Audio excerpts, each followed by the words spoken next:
Well, hello me fluff chucking chums. Hope everybody's well. Today I'm going to show you how to tie my version of a Blue Flash Damsel. My version, it's just what I do, it works, end of. If it looks like somebody else's or whatever, so be it. I don't go into that type of stuff. Anyway, right, so I'm unprepared as usual, so what we're going to start off with is the thread. So today I'm going to use the UTC thread in 140. Mainly use 140 on the lures and the bigger nymphs, just so I can cinch down a bit harder without the thread snapping. That's the main purpose anyway. So got size 10. Sorry, I've got hair everywhere because I've been tying hackles. Size 10 barbless black nickel. It's a wet fly hook. You can use any. I'm just going to put that there for now because we need a bead on. What I'm going to use for this is a 3.2mm blue bead. There you go. You can see on labels and stuff where things are from, but I'm not gonna say because I'm not endorsed by them. So unfortunately I won't advertise them. Right. So we're going to put the bead on the hook there. That's our starting point. Let's get in the vise properly if I can. There we go. Lovely blue bead there. Then you're going to start off on here with touch and turns. Doesn't really matter though. I'm only going to go a third down the hook. I have to excuse this because I've got a dry throat this morning. Get rid of that. Then we're going to take some olive marabou. Again, you know where that's from just by looking at that. If you're a tyer, just clean this off a little bit. What I'm going to do, if you look at the plume there, I'm going to take about an inch. So we're going to cut that there. You can get that. I'm going to cut that here. There we go. And that leaves us with an inch of plume. And what I like to do is I like to fold it over like so and bend the stem. You can see this. I'm trying to get you in shot here. I bend the stem together like so. Stroke the fibres back. Get your tail like so. And then we're going to just take off that excess at the end. It's this bit here. Leaves you with a fairly neat starting point. I'm going to offer this up to the hook just behind the bead or just over. A couple of loose wraps to start with, just to get it down. Then I'm going to go a little bit tighter there. Get that started. Push that back. We're going to take this down and touch and turns until we get near the bend of the hook. And we're going to lift this. This is something I like to do. Just lift that, take a couple of wraps underneath, and then one wrap back. That just helps keep the tail up and prevents a little bit of wrapping when it gets wet, because you don't want to wrap around the hook. Now, I like to go probably about an inch and a quarter, maybe, about an inch and a quarter, and then just take the excess off there. Nice and neat, like so. Next, what we're going to do, now, I got this stuff ages ago, and I don't know if you can still get it now. It was just from a craft shop, but it's a blue, it was £2.35, look, ooh. It's a blue, lovely light blue tinsel, quite thin as well, probably about mil and a half, 2 mil. And this is what we're going to use to put into the tail. So what I normally do is I'll take twice the length to here, so it's twice the length of the entire fly. It doesn't have to be exact. And then we're going to tie this in.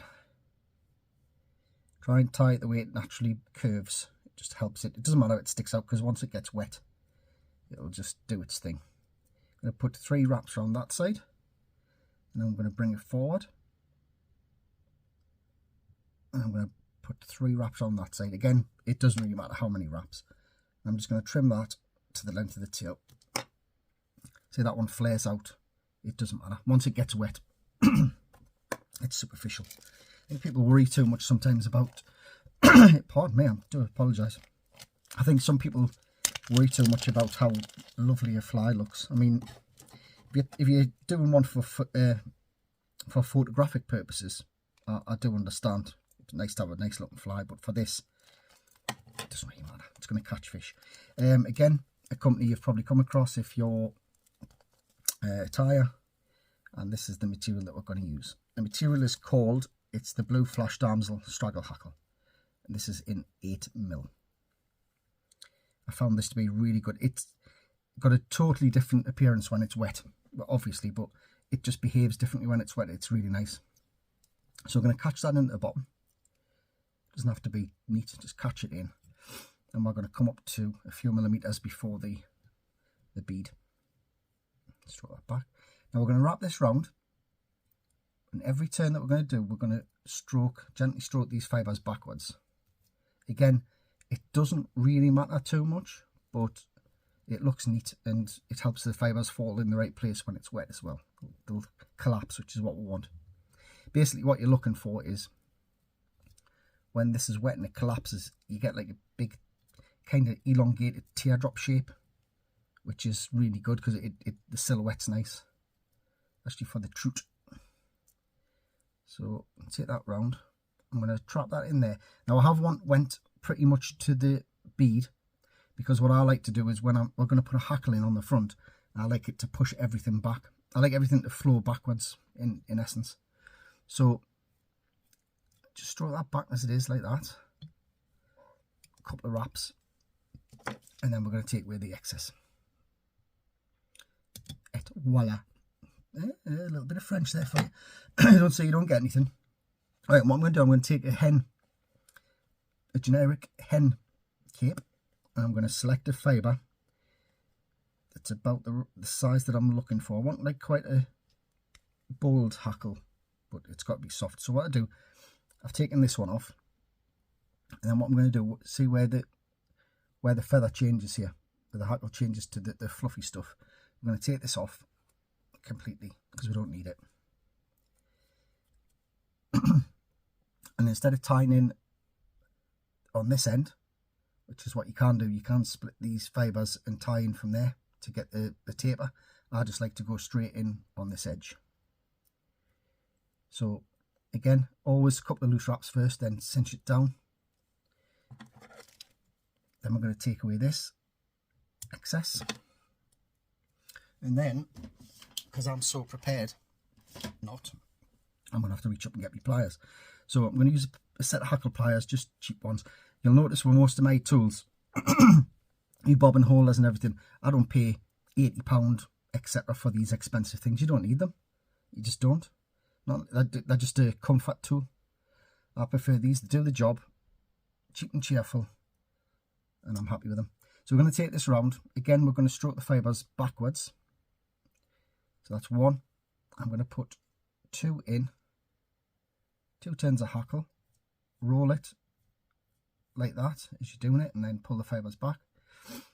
And when it's in its down position here on the second turn, I'm going to trap that loosely with 2 turns, and then the third turn is going to be a little bit of a heavier cinch just to set that. And we're going to take this away, excess again, and we're just going to roll that, manipulate it to go where you want it to go. We want it to head backwards. Now, I'm going to take this back a little bit over the edge of the hackle, which will force it backwards, as you can see, like that.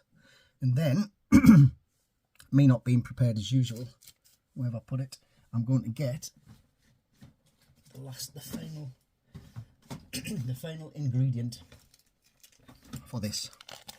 So, some dubbing.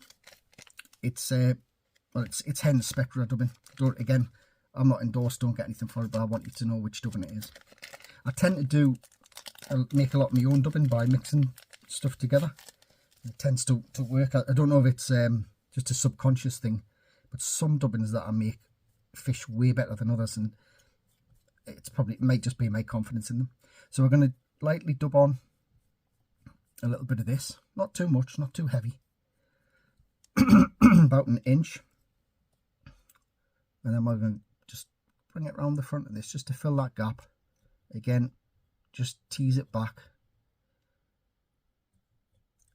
And then, simple as this. Now, you don't have to, when you're tying off, you don't have to put varnish on if you don't want to. It's totally up to you. But on this particular fly, I'm going to put a little bit on, just to get a bit of longevity out of it, because the trout do hit this hard. 1, 2, 3. We'll pull that. That's one whip off, and then we'll just do 1, 2, 3 again. Double whip finish. Pull that tight. Trim it off. Sweat my fingers slightly, just to give you a better idea. And that is the fly. My version of a Blue Flash Damsel. When it's wet, everything collapses. And when you're pulling the fly and you pause, the hackle here, when it's wet, flares out and goes back, so you get a pulsating motion. The body pretty much collapses. And there's just enough glint. The contrast between the olive and the blue seems to really work. And that, obviously, that holographic tinsel in the tail. And that, there it is. So get yourself some stuff together, get some of these tied in your box. Again, if you're not a tyer and you would like some, I can knock a few of these up for you if you get in touch with us on the Facebook page, Northeast Trout Flies. But there you go. Thank you very much for watching again. Have a fantastic week and take good care of yourselves.